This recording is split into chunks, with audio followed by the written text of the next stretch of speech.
Gente, falando sobre legado espiritual, né? Não é por libertação não, né? É legado espiritual, não é isso? Vamos lá. Vamos, irmão. Deus não nos chamou somente para nos reunir, mas sim para influenciar. Amém? Sim ou não? Deus não chamou a gente para nem se reunir somente 2 vezes na semana num culto. Deus nos chamou, nos comissionou exatamente para sermos uma influência. Deus quer que eu e você sejamos uma influência para a nossa geração. E quando falo de geração hoje especificamente, eu quero falar sobre a sua casa, sobre a sua família. Então essa geração inicia esse chamado dentro do meu lar. Amém, queridos? Eu preciso ser um agente influenciador da palavra, eu preciso testemunhar a Cristo, iniciando na minha casa. Então, querido, pecado não é somente aquilo que faço de errado. Pecado é quando deixo de fazer aquilo que é certo. Também é pecado. Então, nós chamamos isso de pecado da omissão. Pessoas às vezes se omitindo exatamente pela falta ou a negligência de exercer a paternidade dentro dos seus lares. E isso nós estamos pecando contra o Senhor. Nós estamos nos omitindo. A palavra de Deus fala que naquele grande dia vai haver um memorial, onde vai ser apresentado todas as nossas obras, inclusive de que maneira nós tratamos essa paternidade que um dia foi dada a nós para cuidar da nossa casa. Então a gente precisa deixar um legado exatamente para a nossa geração. Me admira o apóstolo Paulo, porque Paulo, ele por uma opção, ele optou pelo celibato. Paulo, ele não se casou por opção, exatamente para viver 100% integralmente para Cristo, para a sua igreja.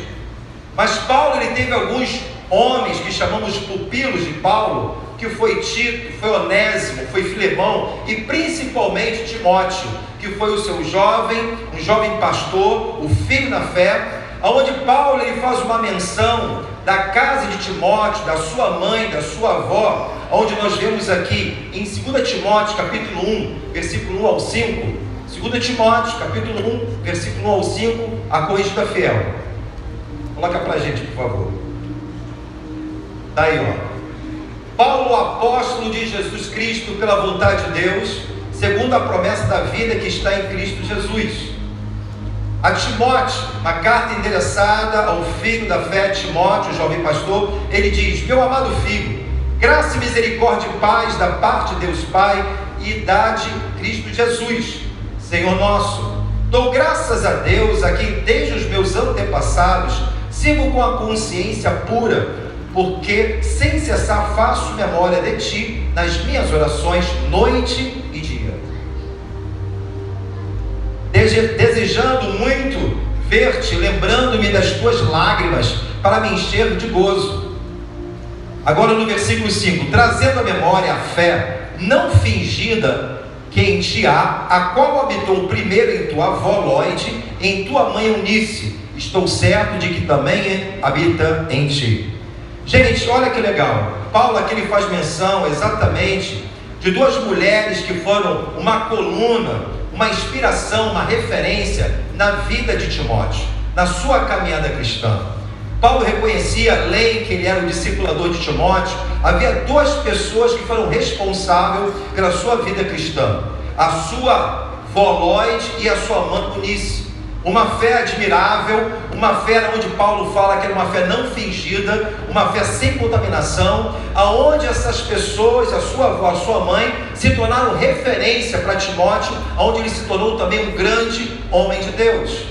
Então, querido, quando nós olhamos para isso, é uma referência para mim e para você. Infelizmente hoje, muitos pais estão preocupados somente em deixar bens materiais para os seus filhos. Ah, pastor, isso é pecado? Claro que não, isso é muito bem-vindo. O problema é que as pessoas estão deixando somente aquilo que é material e esquecendo do legado espiritual. Eu já tive a experiência, de uma viagem que eu fiz, estava lembrando hoje, antes de ir para o culto, em Pati de Alferes, uma cidade muito legal, diz que é um dos melhores climas, até mesmo do mundo, né? Uma cidade aqui próximo. E ali a gente fez uma viagem com a minha esposa, a gente chegou no Hotel Fazenda, maravilhoso. Meu irmão, no hotel a gente cansava de andar no meio dele, era tão grande, tinha lago, tirolesa, tinha vários apartamentos, piscina, com água natural, aquela aquecida também. Então era um hotel zaço. E eu ali conversando, né, com as pessoas do hotel, né, pessoas que estavam responsáveis pelo hotel, ele me disse que o filho do dono morava na casa do caseiro. Eu não entendi nada. Como é que pode? Um hotel desse gigantesco, um hotel fazenda, meu irmão, um patrimônio altíssimo valor, e aquele rapaz que era o filho, que era o herdeiro, o pai tinha falecido, ele estava morando numa casinha do caseiro. Ele falou assim: rapaz, o pai deixou uma herança para ele, mas ele se perdeu, né? Não tinha os valores que deveriam ter, e acabou perdendo tudo. Ele arrendou aquele hotel fazenda, agora está vivendo numa casinha do caseiro daquele hotel fazenda. O grande problema nosso é que a gente se preocupa muito mais com as coisas secundárias do que aquilo que é primário. Muitas pessoas, quando eu vejo aí nas histórias, pessoas que receberam grande conquista, herança dos seus pais, mas após a morte do pai, quando caiu essa herança na mão dos seus filhos, se perderam, desabou todo o império, todo o patrimônio.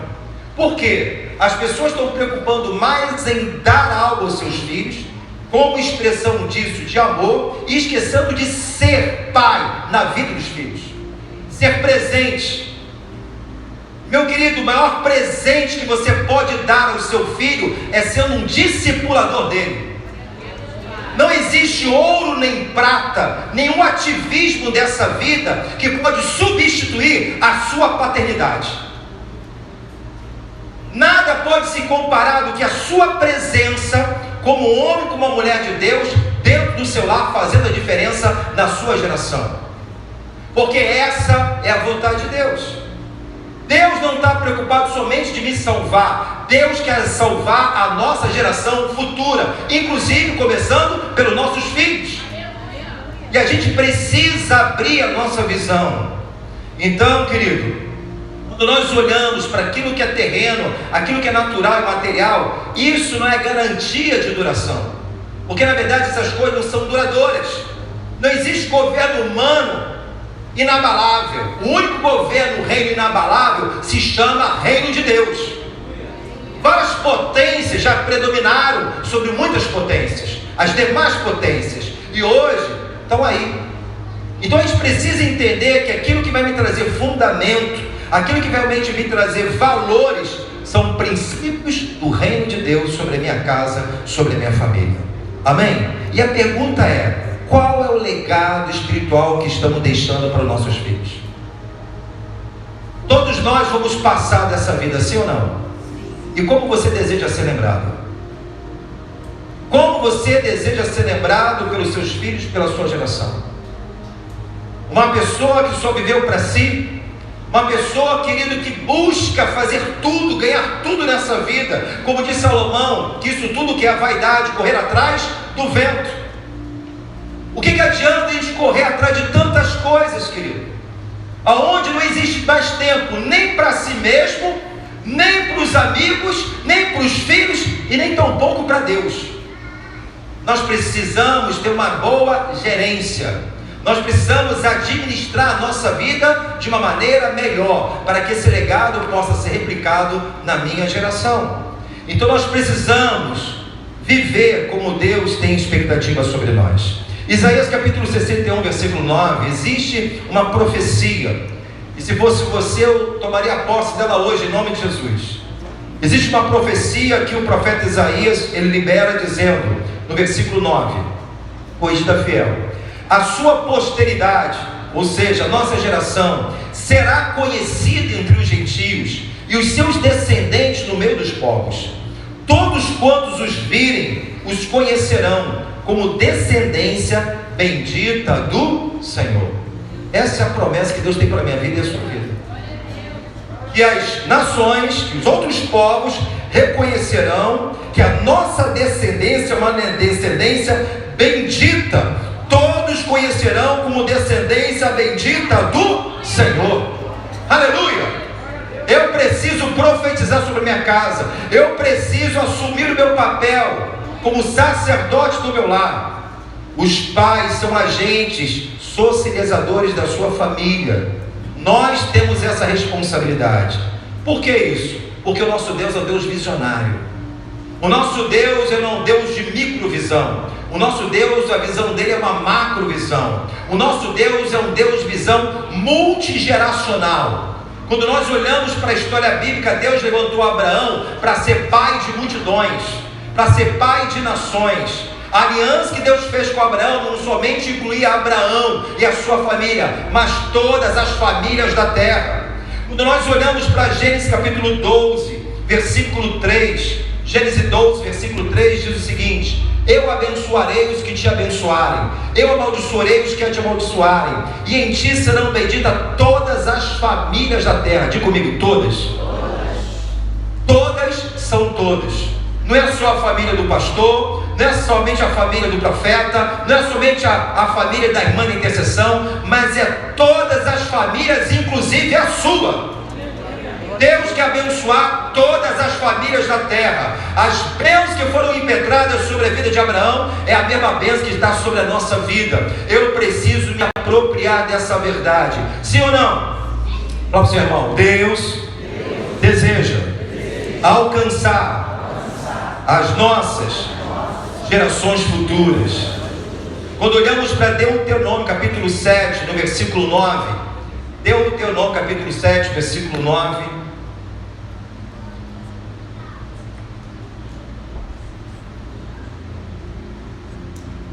diz: saberás, pois, que o Senhor teu Deus, Ele é Deus, o Deus fiel, que guarda a aliança e a misericórdia, diga comigo, até mil gerações, aos que o amam e guardam os seus mandamentos. A palavra fala que a bênção do Senhor, a aliança que nós temos com Ele, a sua misericórdia, ela deve alcançar mais de 1000 gerações. E por que muitas vezes a gente não vê essa realidade acontecer nos dias atuais? Quando nós olhamos às vezes para os cárceres, quantas pessoas ali são filhos de pastores, de crentes? Quando nós olhamos para tanta situação, ali eu era minha mãe uma intercessora, uma mesa de oração. E por que aquelas pessoas estão ali? O que aconteceu? Será que a palavra de Deus ela não é fiel, não é verdadeira? O que está acontecendo com a nossa sociedade moderna? Querido, Deus ele tem promessa. Ainda que Deus ele é soberano, Ele pode fazer qualquer coisa independente de nós. Deus escolheu interagir conosco para que se cumpra as suas promessas. Deus faz a parte dele e nós temos que fazer a nossa como pai e como mãe. Eu preciso assumir essa responsabilidade. Eu quero compartilhar aqui uma frase com você de William James, psicólogo e filósofo. Ele foi o primeiro homem a adotar o curso de psicologia nos Estados Unidos da América. Ele fala uma frase muito legal. Ele diz o seguinte: a melhor forma de viver a vida é investir em algo que ultrapasse a sua própria duração. Forte isso, hein? Vou ler de novo, hein? A melhor forma de viver a vida é investir em algo que ultrapasse a sua própria duração. Eu tenho data de validade como você, sim ou não? Então, a melhor forma de viver a vida é investir em algo que vai ultrapassar a minha duração. Ou seja, deixando legado sobre a minha geração. Essa é a visão que Deus tem para nós. Então Deus, Ele espera que eu e você venhamos a interagir com Ele, para que essa promessa venha a se cumprir. Isso não acontece num passo de mágica. Isso não acontece ao acaso. Eu preciso assumir as minhas responsabilidades. De que maneira? No livro de Gênesis capítulo 18, versículo 19, Deus fez promessa a Abraão, mas Deus agora dá uma orientação de como as famílias da terra se tornariam benditas através da sua geração. Então Deus, Ele anuncia a Abraão, Ele fala algo com o seu servo, dizendo o seguinte: porque eu tenho conhecido e sei que Ele diga comigo, ordenar aos seus filhos a sua casa depois dele. Para quê? Para guardar o caminho do Senhor, para que agirem com justiça e juízo, para agirem com justiça e juízo, para que o Senhor faça vir sobre Abraão o que acerca dele tem falado. O que Deus falou acerca de Abraão? O que Deus falou a respeito de Abraão? Que ele seria pai de... Porém, para que isso viesse se cumprir, ele precisou que Abraão viesse a ordenar os seus filhos. O que significa ordenar? Anote aí, significa ensinar, dar direção, colocar em ordem. Amém, querido? Então ele falou: eu tenho conhecido Abraão, ele há de ordenar os seus filhos, ele há de colocar em ordem a sua casa, de dar direção aos seus filhos, de ensiná-lo. Então Deus estava dizendo a maneira que Abraão deveria proceder para que a promessa viesse a se cumprir. Então, querido, ele estava ali dizendo: ensina os seus filhos, a sua geração, a guardar o caminho do Senhor, para agirem com justiça e juízo, para que o Senhor venha e cumpra a sua promessa. Em outras palavras, isso. Então, querido, a responsabilidade minha, Deus não nos isentará.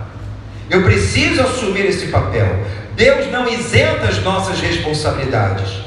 Como nossos filhos nos veem? Essa é uma pergunta para a gente refletir. Não de cunho condenatório, mas para encorajar talvez uma mudança. Como é que os nossos filhos estão nos vendo? Eles nos veem como um religioso ou eles estão vendo Jesus em nossa vida? Vê uma pessoa somente autoritária que dá ordem, manda, mas não vive o evangelho, não pratica? Como é que meus filhos estão me vendo? Uma pessoa que somente aparenta uma religiosidade, ou está vivendo Cristo em sua casa? Se eu quero que minha descendência ela venha a ser alcançada, eu devo começar pelo meu testemunho. Pastor Mac Anderson, ele deixou uma frase bacana que diz o seguinte: melhor um grama de testemunho do que uma tonelada de conhecimento. Não adianta você conhecer a Bíblia de Gênesis a Apocalipse, querer colocar pela goela do seu filho, se você não está dando testemunho de vida. É melhor um grama de testemunho do que uma tonelada de conhecimento. O meu testemunho da minha adoração, da minha fidelidade, do meu zelo pela minha família, o meu testemunho da minha vida com Deus vai impactar muito mais do que 1000 palavras que eu venha ministrar sobre meu filho. Meu filho vê como eu trato na minha casa, minha esposa, como é que é o posicionamento, como é que eu lido com a situação difícil dentro de casa. O meu filho tem vivenciado isso, tem visto. O que ele tem visto em mim? Uma religião ou Jesus na verdade na minha vida?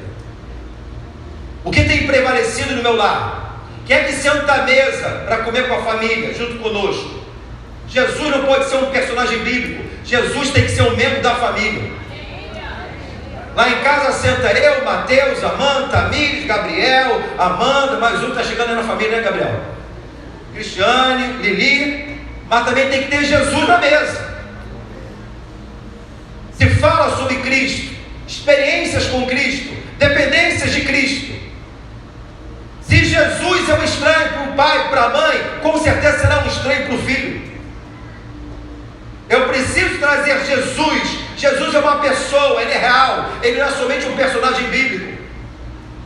O que eu estou ministrando sobre a vida dos meus filhos, o que estamos deixando, o que estamos derramando sobre a nossa geração futura, sobre nossos filhos, netos, bisnetos, deixaremos somente uma herança ou um legado? Pastor, é a mesma coisa? Aparentemente parece, mas não é. A herança é aquilo que você deixa para alguém. O legado é aquilo que você deixa dentro de alguém. São valores. Amém? A herança é bem-vinda, nada contra. Mas só quais são os valores impressos na vida do meu filho, da minha filha? O que ela tem aprendido com os pais, que são os sacerdotes da casa? A palavra de Deus em Lucas capítulo 12, versículo 15. Lucas capítulo 12, versículo 15. Vamos ver se é o 15. Isso aí. E disse-lhe: acautelai-vos. Jesus aqui nessa parábola dando uma orientação, e através dessa parábola ele ensina a sua igreja. Disse-lhe: acautelai-vos e guardai-vos da avareza, do amor ao dinheiro, porque a vida de qualquer não consiste na abundância do que possui. Amém? O seu valor não é aquilo que você tem no bolso. Para Deus não, irmão. Para o mundo, a sociedade moderna é isso: você vale o que você tem no bolso. Mas para Cristo não é assim não. Ele fala: olha, a vida de qualquer não consiste na abundância do que possui. Vamos lá. Propôs-lhes uma parábola dizendo: a herdade de um homem rico tinha produzido com abundância, e arrazoava ele entre si, dizendo: que farei? Não tenho onde recolher meus frutos. E disse: farei isto, derribarei os meus celeiros, edificarei outros maiores, e ali recolherei todas as minhas novidades e os meus bens. Direi à minha alma: alma, tens em depósito muitos bens para muitos anos, descansa, come, bebe e folga. Dá uma paradinha. Quantas pessoas pensam nisso? Tem que ter muito. Corre para um lado, corre para o outro. Pessoas não têm mais tempo para nada, nem para si mesmo, como eu disse, nem para a família, nem para os amigos, nem tampouco para Deus. Vive no mundo, nesse sistema que tenta nos corromper, nos arrastar distante dos princípios de Deus. E ele fala: eu tenho uma alma, eu tenho tudo isso aí, ó, pode descansar agora, come e bebe, porque eu cansei. Fiz tudo, dediquei, trabalhei, um ativismo, meu irmão, está aí, consegui chegar lá. Para quê? Lucas 12, 20. Mas Deus lhe disse, ele achava que era o cara, sim ou não? E como é que Deus vê esse homem? Louco. Ele achava que era o tio Patinhas, lá em cima da cocada preta, né, pastora? Você não me engana isso aí, né? Naquele monte de moedinha de ouro, nadando. Ele achava que era o cara. Ele fala: louco, esta noite pedirão a tua alma, e o que tens preparado para quem será? Assim é aquele que parece ajuda tesouros e não é rico para com Deus. Deus não tem problema com dinheiro nem com bens. Prosperidade é o dom de Deus. Quem tem problema é o homem, e não saber administrar aquilo que Deus confia em nossas mãos. Nenhum crescimento profissional, financeiro pode ser maior do que a sua família. Eu não posso pensar em prosperidade em detrimento da minha casa. Amém? Eu preciso deixar um legado espiritual. De que maneira você está sendo visto no seu lado? Alcoholic, já viu isso? Pessoas viciadas em trabalho. Meu irmão. Salomão fala que é como correr atrás do... A nossa alma nunca vai saciar.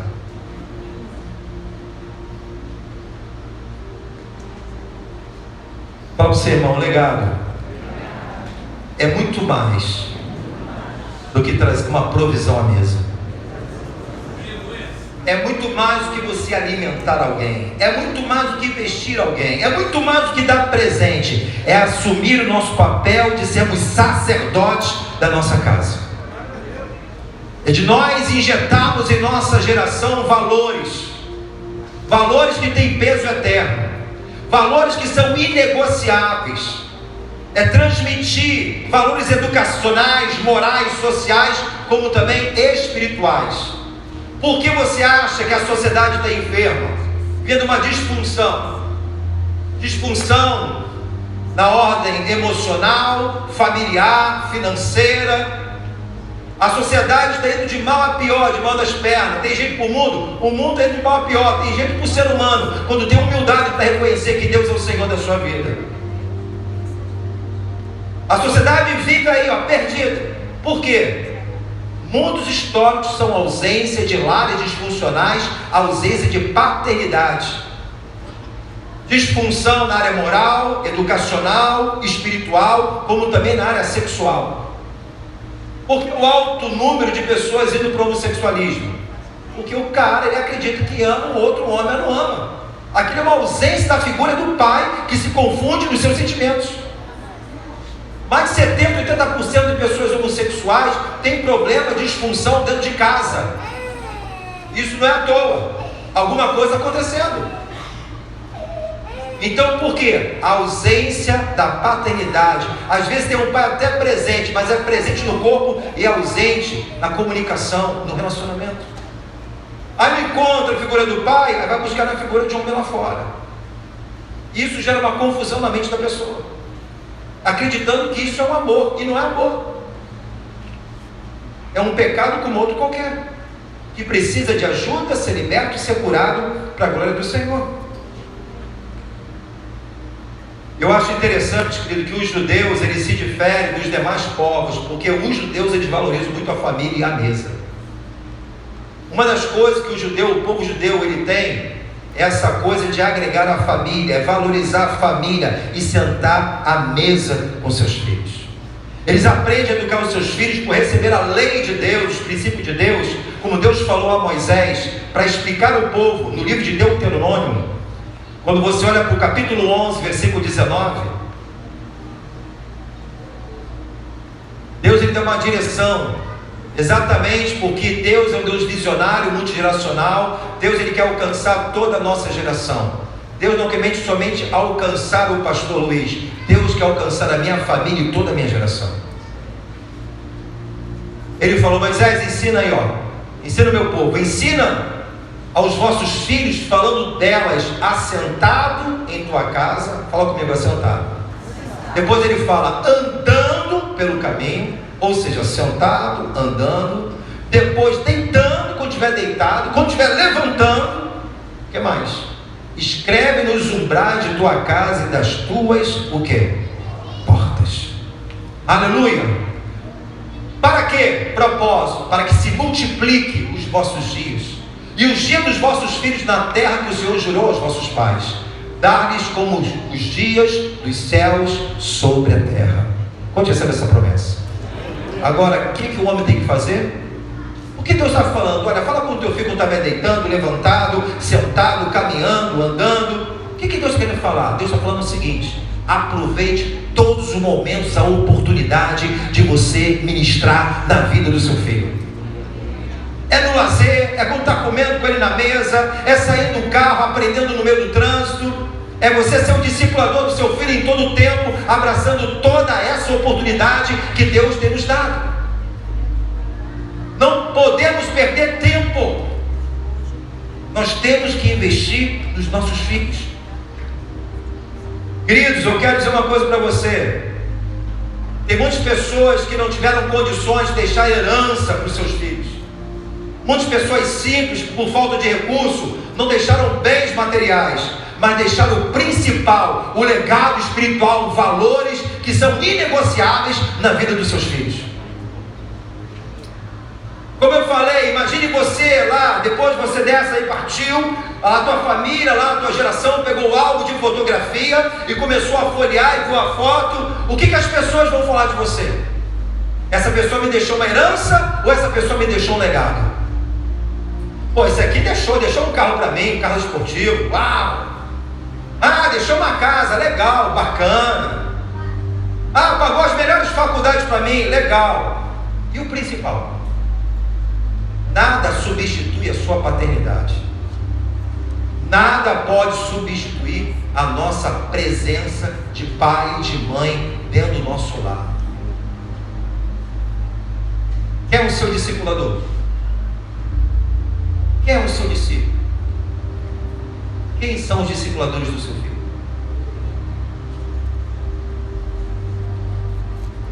O que adianta eu ganhar o mundo inteiro e perder minha casa? Quantos estão entendendo? Muitos homens de Deus, querido, na história, servindo de exemplo para nós, deram um péssimo exemplo e se perderam no meio do caminho. Provérbios vai dizer em Provérbios 22, versículo 6, muito conhecida essa passagem: educa a criança no caminho que deve andar, até quando envelhecer não se desviará dele. O caminho significa andar junto, é apontar, mas estar junto com ele. Não é somente dizer o que tem que fazer se você não faz. Não adianta passar somente a informação, nós temos que dar exemplo. Aleluia, querido. Vamos, seu irmão, não devemos somente falar aos ouvidos, O que é falar aos ouvidos? Somente conhecimento. Mas nós temos que falar aos seus olhos através do nosso testemunho.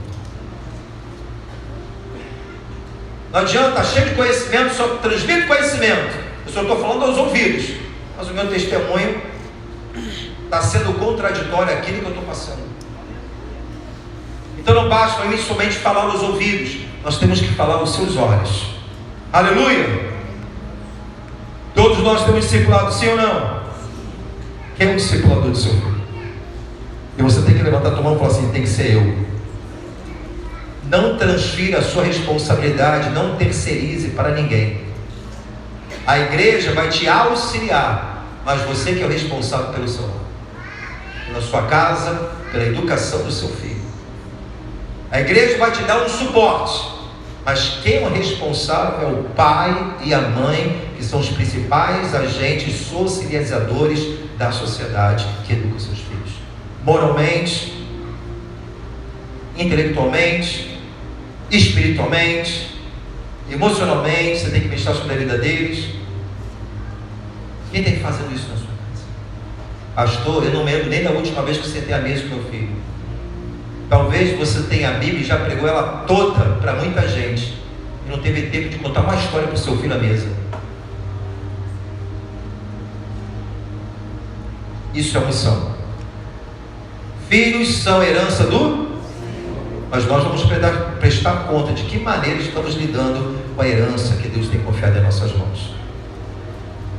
Quantas famílias, às vezes, você vê jovens, adolescentes tirando a vida e o pai nem percebeu que o filho estava doente, enfermo, precisando de ajuda.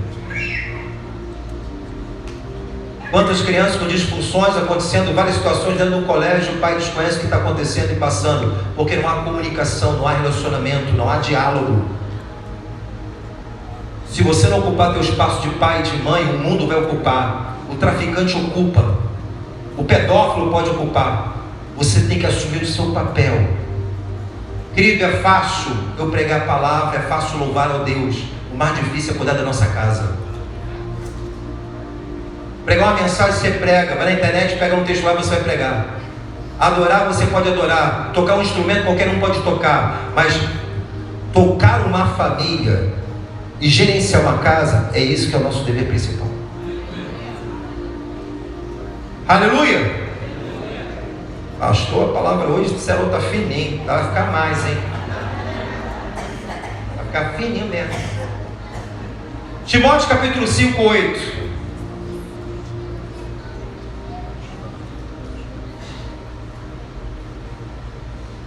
Não existe palavra dura, sim ou não? Existem corações endurecidos, que não tem um espírito de ensinar para aprender, devido ao orgulho.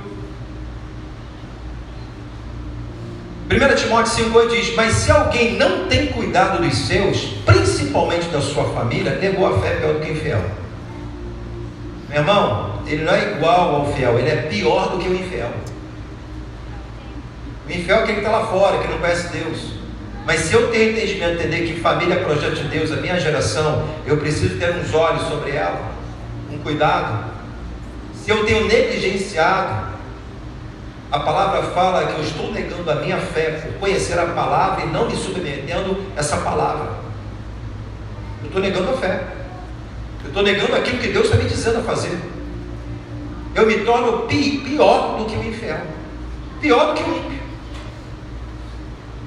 Eu preciso resgatar os valores da minha família. Amém, querido? Então Paulo fala aqui de umas qualificações principais do exercício ministerial.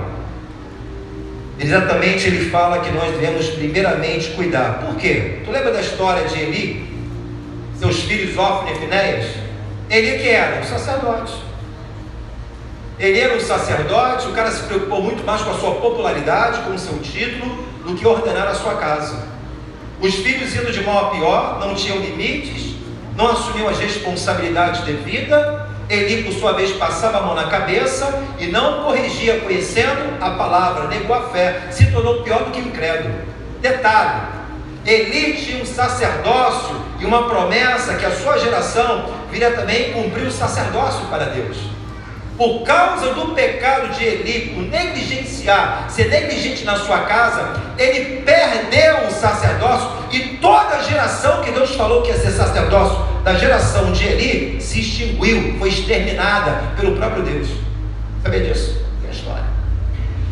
O problema não teve só na casa dele, não. A geração futura, todos aqueles que deveriam ser gerações de Eli como sacerdote, foram extintos pelo juízo de Deus. E Deus levantou depois a casa de Zadok, que foram homens zelosos para aquilo que Deus falava. A Bíblia fala que devido ao pecado de Eli, a arca de Deus foi tomada, a presença saiu. Pastor, mas porque negligenciou exatamente o posicionamento, a responsabilidade que ele tinha sobre os filhos? Sim. A gente pensa que isso é besteira, irmão. A gente pensa que Deus isso pondera, não pondera porque eu estou fazendo a obra de Deus. Uma vírgula. Nada que você possa fazer para Deus vai substituir a sua paternidade, querido. O exercício dela na sua casa, o seu sacerdócio. Servir a Deus é maravilhoso, mas não podemos abrir mão do nosso sacerdócio dentro do nosso lar. A primeira igreja é minha casa, a minha primeira ovelha é minha esposa e meus filhos. Eu preciso ter zelo, que darei conta deles um dia eu sei. Então, meu irmão, não existe crédito. Porque eu tenho um crédito. Não, irmão. A gente precisa zelar pela nossa casa. Quanto tempo tem investido na educação, na formação do caráter, seja o tempo de mesa de qualidade com o seu filho? Você já lembrou a última vez que sentou à mesa com o seu filho? Você já lembrou algum momento que você teve um papo com ele legal e saudável, bateu um papo de pai para filho, com amor, com sabedoria? Você só busca seu filho só para exigir alguma coisa? Cobrar é fácil, irmão. Ensinar que é difícil. Sentar, amar. Seus filhos se sentem protegidos com você, seguro. Seus filhos têm liberdade para contar pecado para você? Ou existe uma barreira entre você e seu filho?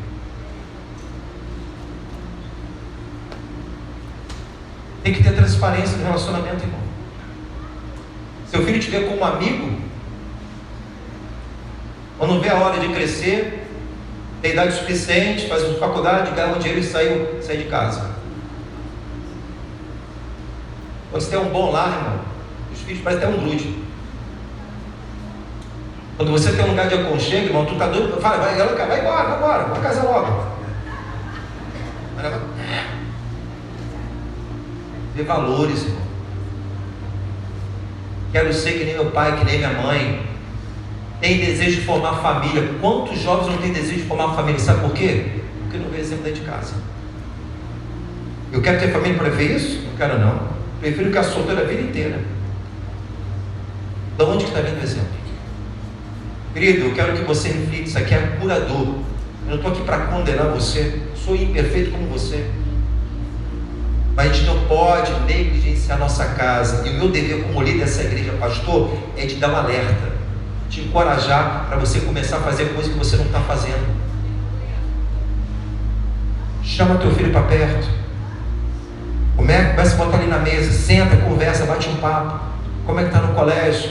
O que ele sente? Qual é a visão que ele tem de futuro? Quantos jovens adolescentes tentando tirar sua própria vida, o pai e a mãe não sabem, dentro de casa, se cortando? Nós precisamos abrir nossos olhos, amém? Porque se você não ocupar o seu lugar, o diabo vai ocupar. Mas se alguém não tem cuidado dos seus, principalmente da sua família, de boa fé, é pior do que um infiel.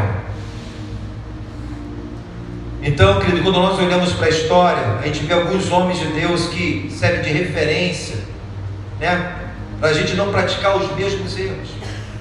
Mas quando eu olho a história de um deles, me chama muita atenção, que foi um dos grandes homens de Deus, rei Ezequias, um rei de Judá, um cara que promoveu um grande avivamento, um homem que restabeleceu o culto ao Senhor, removeu os altares que eram oferecidos aos deuses pagãos, restabeleceu os ofícios dos sacerdotes, restabeleceu o ofício dos levitas. Ele trouxe um grande avivamento, um homem de Deus, um homem de fé, um homem de intercessão.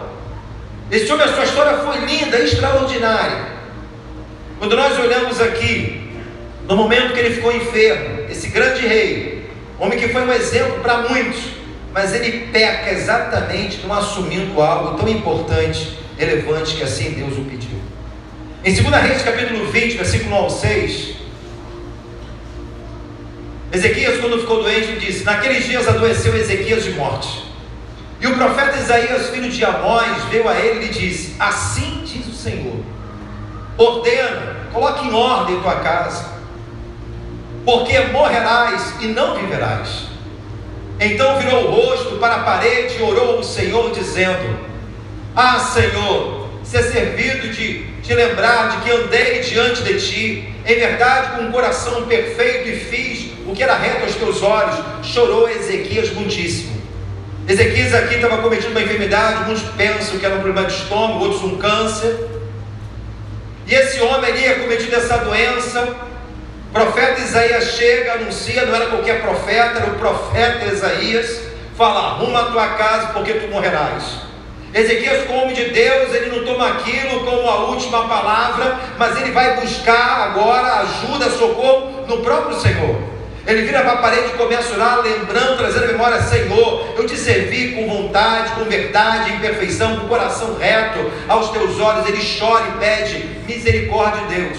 Deus atende o clamor de Ezequias, continuando o texto dizendo: sucedeu, pois, que não havendo Isaías ainda saído do meio do pátio, veio a ele a palavra do Senhor dizendo: volta e diz a Ezequias, chefe do meu povo, assim diz o Senhor, Deus de Davi teu pai, ouvi a tua oração e vi as tuas lágrimas. Eis que eu te sararei, e ao terceiro dia subirás à casa do Senhor, no templo. Acrescentarei aos teus dias 15 anos, e das mãos do rei da Síria te livrarei. A ti esta cidade pararei, a esta cidade, por amor de mim e por amor de Davi, o meu servo. Então aqui nesse momento Deus ouve a oração, tem misericórdia da vida de Ezequias e fala: Isaías, vai lá. Isaías estava saindo do palácio, ele recebe aquela nova direção, ele volta e entrega uma nova mensagem ao rei: olha, Deus falou que ele vai acrescentar mais 15 anos de vida, ele ouviu o teu clamor. 15 anos. Infelizmente, querido, esse homem, ele pega esses 15 anos e administra mal. Ezequias, agora, por ter mais anos de vida, ele começa agora a pensar em desfrutar somente do seu reino, da sua prosperidade. Ezequias começa a esbanjar, aparecer até mesmo para os seus adversários. Quando ele esteve enfermo, algumas nações levaram um presente ao rei Ezequias, ali buscando, dando uma recomendação: olha, que você possa melhorar a sua saúde, nós desejamos orar para você. E certa vez ele recebeu o próprio filho do rei da Babilônia no seu palácio. Eu quero que você acompanhe agora com atenção. Em 2 Reis 20, 12 e 19. 12.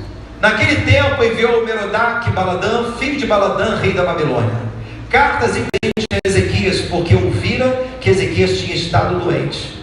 Ezequias lhe deu ouvidos e lhe mostrou, fala comigo, toda a casa, o seu tesouro, a prata, o ouro, a especiaria, o melhor unguento, a sua casa de armas, tudo quanto se achou nos seus tesouros. Coisa nenhuma houve que lhes não mostrasse, nem a sua casa, nem todo o seu domínio. Olha só. Então o profeta Isaías veio a rei Ezequias e lhe disse: que disseram aqueles homens? De onde vieram a ti, Ezequias? E disse Ezequias: de um país muito longe, remoto, vieram da Babilônia. E disse ele: que viram em tua casa? E diz Ezequias: que viram em tua casa? E diz Ezequias: tudo quanto há em minha casa viram, coisa nenhuma há nos meus tesouros que eu lhes não mostrasse. Então disse Isaías a Ezequias: ouve agora então, Ezequias, a palavra do Senhor. Ou seja, ele mostrou tudo, a ostentação, olha só, tem a casa de arma, tem ouro, tem prata. Babilônia, que tantas vezes se tornou inimiga de Israel, mostrou para o inimigo, tirando onda. 15 anos só desfrutando, Deus me deu agora a vida longa, vamos correr atrás, vamos desfrutar, vamos agora só lazer, prazer. E Isaías falou assim: ouve a palavra do Senhor. Eis que vem dias em que tudo quanto houver em tua casa, com quem tesouraram os teus pais até o dia de hoje, será levado para a Babilônia, e não ficará coisa alguma, disse o Senhor. e ainda até de teus filhos que procederem de ti, e que te gerares, tomarão para que sejam eunucos no paço do rei de Babilônia. Isso é bom ou é ruim? Falou que ele virá. Olha, Deus está falando para vocês aqui, estou mostrando tudo, né? Esses homens vão voltar, vão roubar tudo quanto é teu, será tomado. Os teus servos se tornarão eunuco. Sabe o que é eunuco, irmão?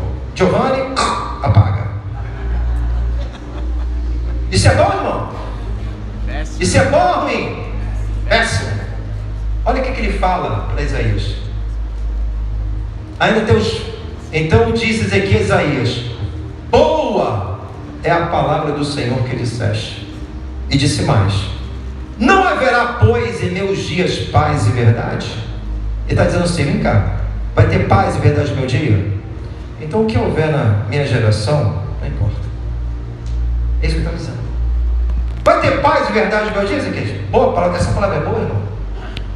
Perder tudo, os inimigos vão saquear tudo, vão tomar tudo, todos os riquezos dos antepassados, seus pais, do tesouro, ouro e prata do templo, haveria uma invasão babilônica.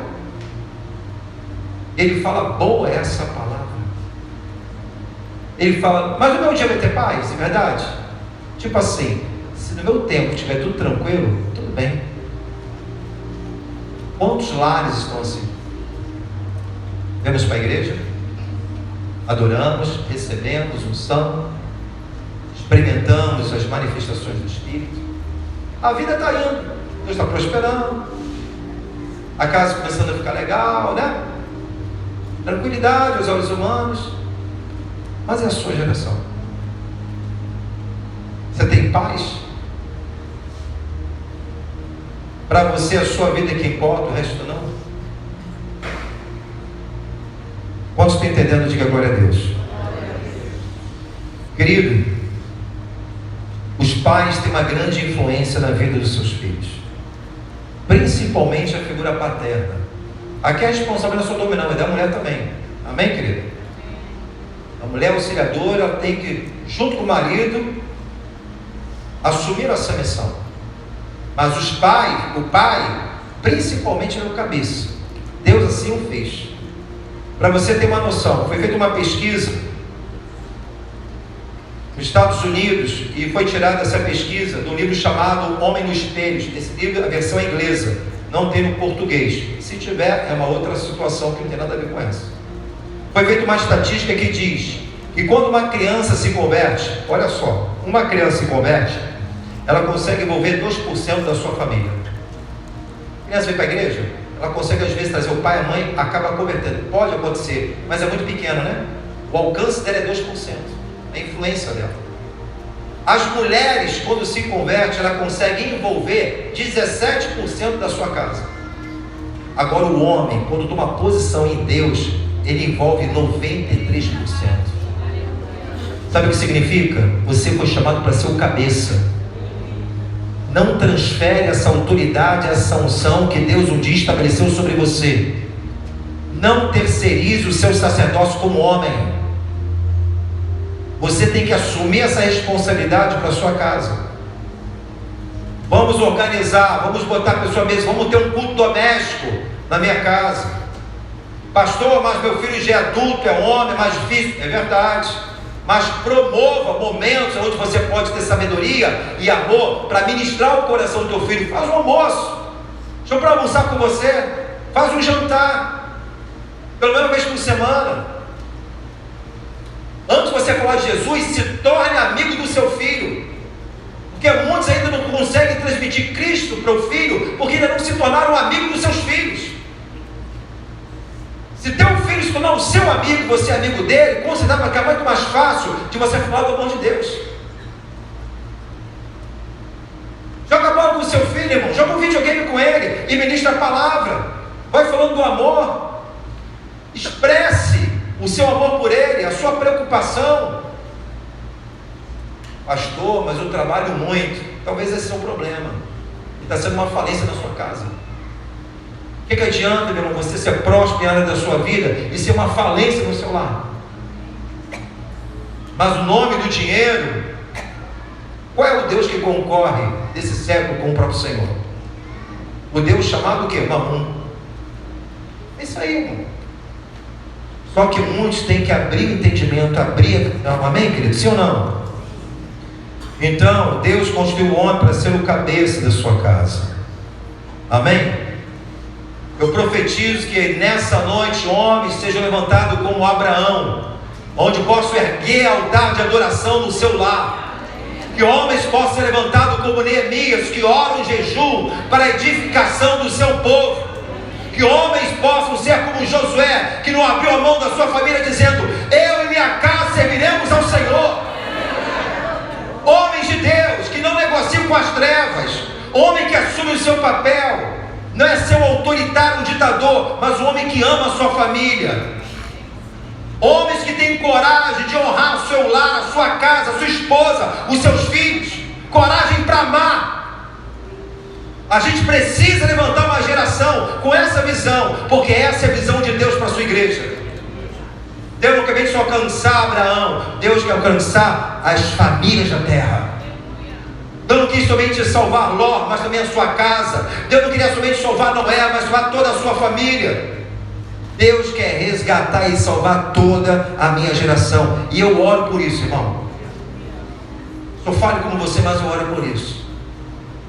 Sempre eu oro minhas orações, momento com Deus, Senhor, que a minha geração venha a ser alcançada, seja meu filho, minha neta, meus netos, meu tetaraneto, bisneto, até onde o Senhor me dá força, que eu possa tocar de maneira, eu vou ser uma influência na vida deles, mas mesmo se eu não estiver aqui presente, que o Senhor possa alcançar a minha geração futura, até aqueles que vão chegar na volta de Cristo. Eu oro por vidas que nem vão me conhecer, irmão, mas eu já peço a Deus que toda a minha geração, mesmo não estando presente, que possam ser fiéis, como a casa de Zadok, eu profetizo, para honrar o Senhor. E que a minha geração venha fazer a mesma coisa. Os meus filhos. A gente precisa orar por eles. A gente precisa jejuar pela vida deles. Porque Deus não fará coisa alguma se não for por intermédio de oração, querido. Amém? Salmo 127, 3, 4. Quero profetizar aqui para você. Salmo 127, 3, 4.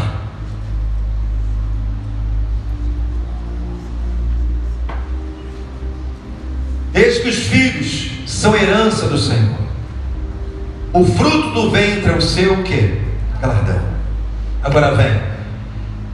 Como flechas na mão do valente, assim são os filhos da mocidade. Os meus filhos têm que ir mais longe do que eu, sejam naturais, sejam espirituais. Tem que ir mais longe. Agora é o arqueiro que ele vai apontar. O arqueiro que tem que apontar a flecha. Os filhos são as flechas, mas o arqueiro que tem que apontar o caminho. E essa obrigação é minha e sua como pai. Aleluia! O que vamos deixar para o nosso filho? Herança? Somente? Ou legado? Salmo 112, versículo 1 ao 3.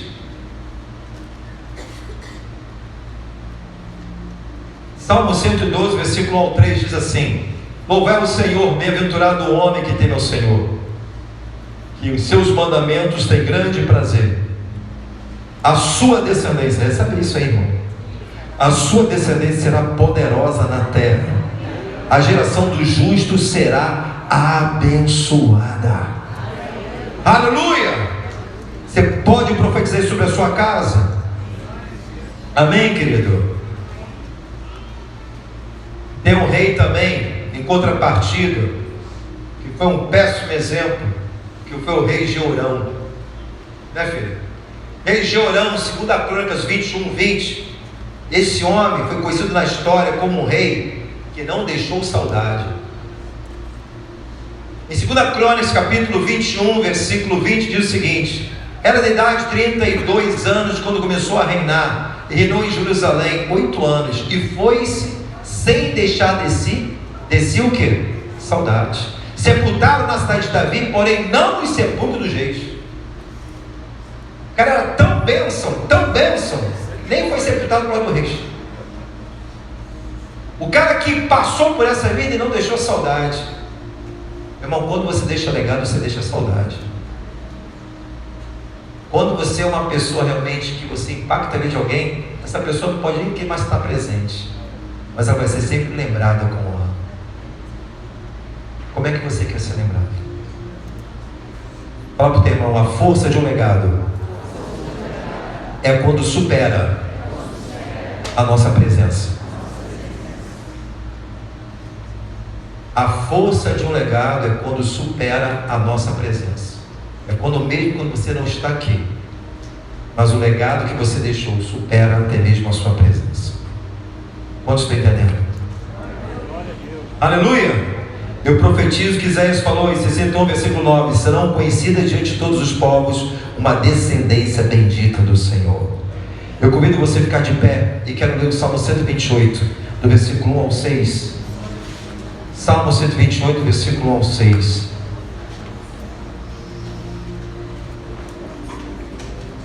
Eu vou deixar aquela última frase, né? Está na agulha. Salmo 128, versículo 1 ao 6 diz assim: bem-aventurado, feliz, próspero, bem-aventurado aquele que teme ao Senhor e anda nos seus caminhos, pois comerás do trabalho das tuas mãos, feliz será e te irá bem. A tua mulher será como videira frutífera aos lados da tua casa. Oh glória, pode imaginar isso? Começa a imaginar, irmão. Guarda essa imagem para você. Bem-aventurado, feliz, a sua mulher estará do teu lado como uma videira, meu irmão, cheio de cacho de uva. Os teus filhos como plantas de oliveira, cheio de azeitona. Videira do lado, azeitona do outro. A roda minha mesa, meu irmão, que maravilha. E assim será abençoado o homem que teme o Senhor. O Senhor te abençoará desde Sião, e tu verás o bem de Jerusalém todos os dias da tua vida, e verás os filhos dos teus filhos, e a paz sobre Israel. Oh maravilha, dá uma glória a Deus aí, meu irmão. Dá salva de palmas para Jesus, amém? Quero ver isso, irmão. Eu quero viver isso. Tem aí aquela frase, Corey Bon, né? Como é que é o nome da holandesa? Esqueci o nome dela. Corey Bon. Uau. Minha irmã, essa holandesa aí, ó, salvou muitos judeus das mãos dos nazistas na Segunda Guerra Mundial. Ela escondia, ela livrou muitos judeus. Essa mulher, uma holandesa, ela deixou uma palavra legal: a medida da vida não é a sua duração, né? Pessoas que duram muito, mas não deixa nada, deixa nenhum legado, nenhum valor. Então a medida da vida não é a sua duração, mas a sua doação. Nós não estamos medindo o quanto você dura, mas o quanto você se doa, ainda mais para a sua casa, para os seus filhos. É isso que deve ter peso na nossa vida, é isso que deve ter valor, amém? Quantos podem dizer: eu e minha casa serviremos ao Senhor?